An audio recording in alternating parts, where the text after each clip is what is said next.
Okay అమ్మ, బనకచెర్ల ఎవ్వరికి నష్టం లేదు. కొంతమంది మాట్లాడుతున్నారు, ఇది కరెక్ట్ కాదు.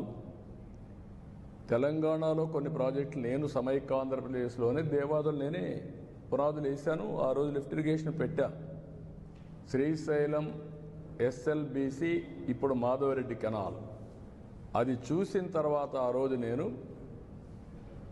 దేవాదుల ప్రాజెక్టు కూడా లిఫ్ట్ ఇరిగేషన్ సాధ్యమని గోదావరి పైన ఆ లిఫ్ట్ ఇరిగేషన్ పెట్టాం. అదే సమయంలో ఇక్కడికి వచ్చిన తర్వాత ఆంధ్రాలో పుష్కర, తాటిపూడి 2 లిఫ్ట్ ఇరిగేషన్ తీసుకొచ్చాను.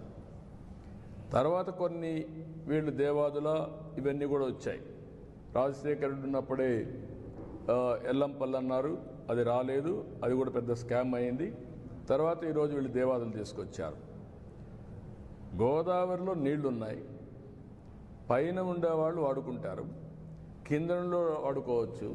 2000 టీఎంసీ నీళ్లు సగటున 100 సంవత్సరాలు సముద్రంలోకి పోయినాయి. సముద్రంలోకి పోయే నీళ్లు ఒక 200 టీఎంసీ ఇక్కడ కానీ అక్కడ కానీ వాడుకుంటే రాష్ట్రాలు బాగుపడతాయి, తెలుగు కమ్యూనిటీ బాగుపడుతుంది, నీటి సమస్య పరిష్కారం అవుతుంది. ఆ విషయమే నేను పదే పదే చెప్తున్నా. ఎవ్వరికీ నష్టం లేదు. నేను తెలంగాణలో ఉండే ప్రాజెక్ట్స్ గోదావరి పైన ఎప్పుడూ